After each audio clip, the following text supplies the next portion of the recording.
नमस्कार दोस्तों, पहला प्रणाम। मैं नारायण राव, देवभूमि उत्तराखंड से। उत्तराखंड आस्था भक्ति शक्ति प्रतीक है, हमारे ऋषि मुनियों की तपस्थली है।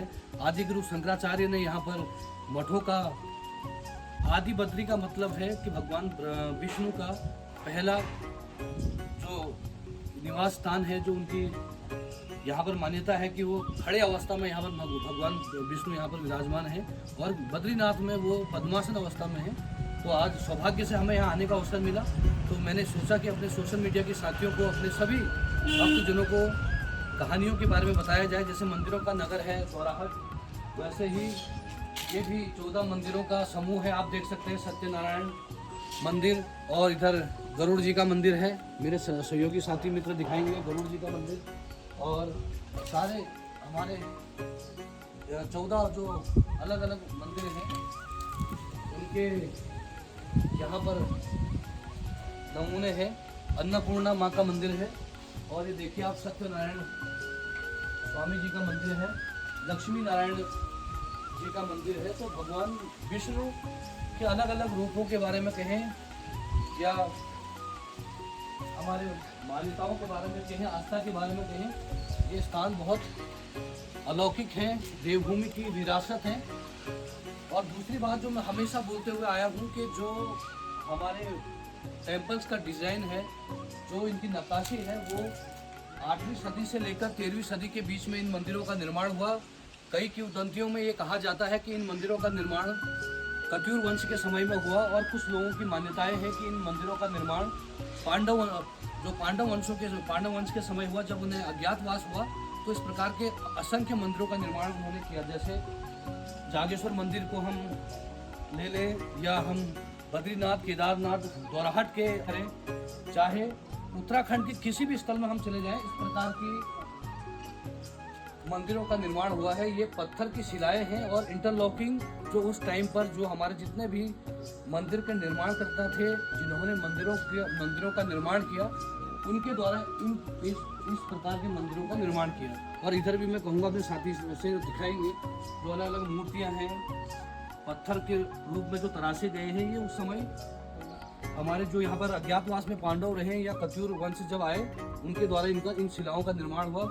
ये भगवान विष्णु की तपस्थली है, और सौभाग्य से हमको आने का यहाँ पर अवसर मिला। अभी कई और भक्तजन भी यहाँ पर आए हुए हैं, तो मैं अपने साथी जी से कहूँगा कि पूरे गुंबज को भी दिखाने का कष्ट करेंगे। ये गणेश मंदिर है, गणेश जी का टेम्पल भी यहाँ पर है। तो 14 मंदिर यहाँ पर आदि बद्री में है, और यहीं से भगवान विष्णु की तो शंकराचार्य जी ने नींव रखी। और आज हम हैं आदि बद्री में। हमारे साथ गुरु जी यहाँ के पुजारी थपलियाल जी हैं, और मैं गुरु जी से निवेदन करूँगा, गुरु जी इस मंदिर का इतिहास आप बताने का कष्ट करें। जरूर। ये ऐसा है सर जी, ये 5 बद्री कहलाएंगे महोदय। तो ये पंच बद्री है महोदय। प्रथम बद्री कहलाएंगे सर आदि बद्री, योग बद्री, ध्यान बद्री, भविष्य बद्री और विशाल बद्री बाबूजी बद्रीनाथ। हाँ, तो बद्रीनाथ में साहब मेन प्रतिमा यही भगवान विष्णु जी हैं। मेन मंदिर जो है इन्हीं का है, भगवान विष्णु जी का। लेकिन वहाँ पर जी क्या है, पद्मासन में, ध्यान मुद्रा में, बैठे में। और यहाँ पे सर जी स्टैंडिंग में, यहाँ खड़े रूप में विराजमान, यहाँ भगवान जी खड़े रूप में तपस्या में, और बद्रीनाथ में बैठे में। नियम वही है यहाँ भी। जैसे बोलते अभिषेक पूजा, ये श्रृंगार डेली सुबह 5 बजे, दोपहर को भोग होना, शाम को जी शयन आरती। महोदय यहाँ पे 1 महीने होते हैं कपाट पर, बद्रीनाथ में होते 6 महीना बर्फ के कारण, लेकिन आदि बद्री में 1 महीना, पूष मास बोलते हैं ना। 16 दिसंबर को बंद होना हर साल, और 14 जनवरी मकर संक्रांति, जिसको खिचड़ी संक्रांति बोलते हैं, वो रोज कपाट खुलते हैं। 11 महीने ये मंदिर खुला होता। तो गुरु जी इस मंदिर का कोई इतिहास कब, कौन सी सदी में बना? ये ऐसे बताते हैं सर जी, उत्तराखंड में कुमाऊं में हो या गढ़वाल में हो, जो भी पुराने धार्मिक स्थल है, 8वीं से 12वीं सदी के बीच के हैं जी। बिल्कुल। हाँ, तो ऐसे करके महोदय यहाँ पे 14 मंदिर का समूह है। यहाँ जैसे बोलते बद्रीश पंचायत ना, 14 मंदिरों का समूह। ये मेन मंदिर भगवान विष्णु जी का है। सामने विष्णुमान गरुड़ जी, बराबर में अन्नपूर्णा माता, बराबर में क्षेत्रपाल देवता, लक्ष्मी नारायण, सत्यनारायण, ऐसे करके महोदय 14 मंदिर का समूह है। लेकिन पंच बद्री में प्रथम बद्री कहलाई गई आदि बद्री। भगवान विष्णु जी आदि बद्री में है, भगवान विष्णु जी बद्रीनाथ में। यहाँ पर मुझे खड़े रूप में विराजमान है, तो बद्रीनाथ में बैठे हुए हमारा। जय बद्री विशाल। और गुरु जी ये जो कहावत है, कुछ लोग ये मानते हैं कि बद्रीनाथ की स्थापना यही होनी थी, लेकिन जो चाहे पांडवों के समय की बात करें या हम कपिल वंश की बात करें, उनको समय न मिला या कुछ और जो किंवदंतियां हैं कि नहीं आदि आधा निर्माण नहीं होने के नहीं कारण। दंतिया कुछ नहीं है सर जी इसका। ये बताते हैं इसमें जब आदि गुरु शंकराचार्य ने बद्रियों की स्थापना की बल ना, जी। तो शुरुआत यहाँ से है। फर्स्ट आदि बद्री योग और भविष्य बद्री आने वाले टाइम पर जोशीमठ तपोवन में जहाँ प्रतिमा तैयार हो रही है। जो भविष्य बद्री हो, हाँ जब कलयुग का अंत हो जाए। हाँ, वो उसका भी एक कहानी बताते हैं। कहानी बताते हैं। कहानी है उसकी भी। हाँ। उसका भी ये कहानी बताते हैं कि जोशीमठ में है नरसिंह भगवान का मंदिर, जी। और बद्रीनाथ जाने के रास्ते में नर और नारायण दो पर्वत, दो पर्वत जिसने ठीक टकराएंगे। है? और नरसिंह भगवान जी की बाजू डेली बाल के बराबर डेली कमजोर होती है। बोलो जो बाजू है ना नरसिंह भगवान जी की, हाँ, हाँ। वो डेली बाल के बराबर डेली कमजोर होती है वो। अच्छा। अब जिस दिन वो एक बाल से भी कम रह जाएगी ना, एक बाल से भी कम रह जाएगी बाजू, हाँ। तो भगवान नरसिंह भगवान जी का शरीर छोड़ देगी, वो बाजू नहीं छोड़ेगी। अच्छा।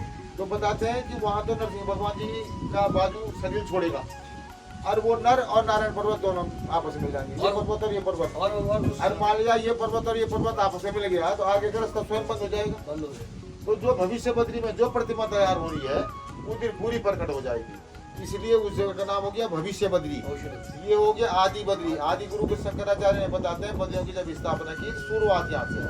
आदि का मतलब पहला, फर्स्ट बद्री। फर्स्ट बद्री। तो आप सभी सोशल मीडिया के लोग देख सकते हैं कि हमारे उत्तराखंड देवभूमि जो आस्था भक्ति शक्ति की प्रतीक है, यहाँ पर बाबा बद्रीनाथ से केदारनाथ तक और भगवान ब्रह्मा विष्णु महेश तक सभी देवी देवताओं ने हमारे ऋषि मुनियों की तपस्थली रही है। और आदि बद्री पहली बद्री है जहाँ पर खड़े अवस्था में हमारे भगवान विष्णु हैं, और बद्रीनाथ में वो पद्मासन अवस्था में है, हमारे गुरुजी ने बताया। और भविष्य की बद्री के बारे में बताया, क्यों दंतियाँ हो या मान्यताएं हो जो भी हों, लेकिन यही सच्ची घटना है, देवभूमि उत्तराखंड की है, यही हमारी आस्था है। और इन्हीं आस्थाओं के प्रति हमें जागरूक रहते हुए अपनी संस्कृति अपने धर्म को आगे बढ़ाना चाहिए। मैं गुरुजी को प्रणाम करता हूँ। जय बद्रीनाथ। दोस्तों, आदि बद्री की कहानी हमने आपको बताई, और उत्तराखंड की जो विरासत है देवभूमि अलौकिक शक्ति से और ऋषि मुनियों की तपस्थली भी हम कहें, सब कुछ यहाँ विराजमान है। केवल एक चीज़ की कमी है कि आज की पीढ़ी के नौजवान और हमारी आने वाली पीढ़ी इन विरासत को देख सके, इन पर विश्वास कर सके। आदि बद्री आदि गुरु शंकराचार्य जहाँ पर उन्होंने अपने मठ की बद्रीनाथ मठ की स्थापना की, यहाँ पर भगवान विष्णु खड़े अवस्था में विराजमान हैं। और गुरुजी से हमारे खतिलियाल जी से बात हुई थी, तो मेरा हमेशा एक उद्देश्य रहता है कि हम अपने उत्तराखंड की विरासत, हमारे जो संस्कृति है, धर्म है, आस्था है, उसको आगे बढ़ाने का काम करें। क्योंकि आज की जो पीढ़ी है कहीं ना कहीं दिग्भ्रमित है। 21वीं सदी के जो मॉडर्नाइजेशन है उसमें हमारे लोगों को, हमारे नौजवानों को, हमारी पीढ़ी को ये बताने की आवश्यकता है कि आज से कई सदी पूर्व क्या हुआ था। जो किताबों में, जो इतिहास में, जो शब्दों में अंकित है, वो वास्तविकता में भी धरातल पर आज भी उसके अवशेष कहें या मंदिर अपने आप में यहाँ पर खड़े हैं। और मंदिरों के नगर के रूप में द्वाराहाट को जाना जाता है। वहाँ पर 14 समूह के मंदिर हैं। आज भी वहाँ पर आदि बद्री केदार वहाँ भी विराजमान हैं, और यहाँ भी आदि बद्री केदार विराजमान हैं। अलग अलग देवी देवताओं की मूर्तियाँ, मंदिर यहाँ पर स्थापित हैं। बद्रीनाथ से लेकर केदारनाथ, जागेश्वर से लेकर आपके आदि बद्री, जहाँ जहाँ हम जाएं केवल एक ही नक्काशी में हमें मंदिर मिलते हैं, कलाकृति में मंदिर मिलते हैं। कत्यूर वंश इन्हीं के बीच 8वीं से 12वीं शताब्दी के बीच इन मंदिरों के निर्माण की बात कही जाती है। लेकिन उसके बाद भी जो राजा आए, अलग अलग समय पर जिनका शासन रहा, उन्होंने इन मंदिरों का जीर्णोद्धार करने का काम किया। तो आदि बद्री से मैं नारायण रावत, देवभूमि उत्तराखंड, फिर आपको प्रणाम करता हूँ। और आप सबसे निवेदन करूँगा मेरे चैनल को लाइक करें, सब्सक्राइब करें। और मेरा एक ही उद्देश्य है, हम अपनी संस्कृति को, धर्म को, अध्यात्म को आगे बढ़ाएं। उत्तराखंड की हमारी धार्मिक विरासत को आगे बढ़ाएं। जय देवभूमि, जय उत्तराखंड।